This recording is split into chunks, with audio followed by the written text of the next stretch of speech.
Since I prosecuted the first spoofing case a number of years ago, spoofing has become more sophisticated, and the efforts that the government has undertaken to catch spoofing and to enforce the anti-spoofing laws have gotten more sophisticated and more aggressive.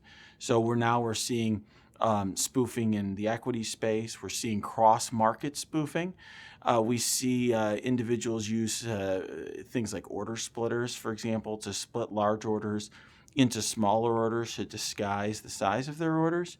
And other practices, they'll use modifications instead of cancellations, all in an effort to hide their activity from regulators. And at the same time, we are seeing increased enforcement from the Justice Department, my former employer, but also from the CFTC, CME, and increasingly on the equity side as well. CME casts a very wide net when they're looking at potential spoofing activity. And frankly, lately they have gone even further with Rule 575D, trying to go after large orders that aren't canceled. So in many ways, market participants have to be careful whenever they're trading significant size in the market. I think the regulators need to do a couple things. First of all, I think more specific guidance would be helpful to the industry. I think there are a lot of market participants who really aren't sure what the rules are. I think that's important.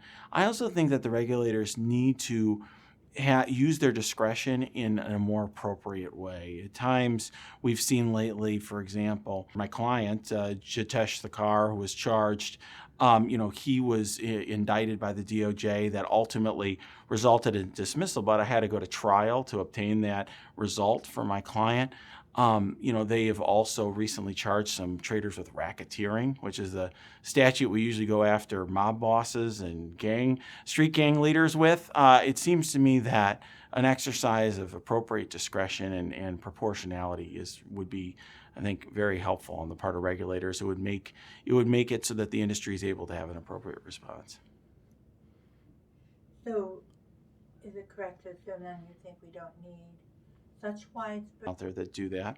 But you also have to have training and make sure that you're keeping track of when and who is attending those trainings, so that when an inquiry does start, you're able to show the regulator that you did train the individual regarding what spoofing is, and you have procedures in place so that you can review strategies to ensure that they're not spoofing.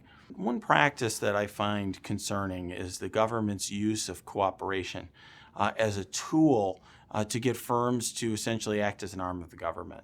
So we have seen recently an emphasis on cooperation by the CFTC, and that can be, I think, a good thing for firms to look at. Certainly if you're facing an inquiry from the CFTC, you want to consider cooperation.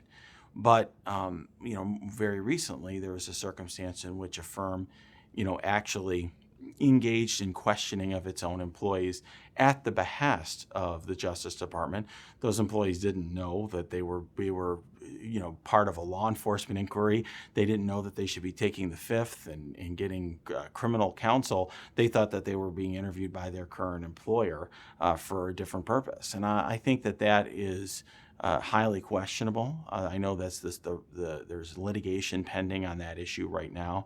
But what I would just say is that it's something for all market participants to be aware of, that other market participants you're dealing with may in fact be cooperating with the government and acting at their behest. 575D, the CME's rule that essentially wants trading to be orderly, to use their word, I think that distorts the market, because really, markets aren't always orderly. They don't always, the trading doesn't always occur in a certain way. It essentially says that you can't trade aggressively, is really what the point is. You can't put a large order out there. To me, that's going beyond the mission of what CME is supposed to do, and essentially dictates how you can trade.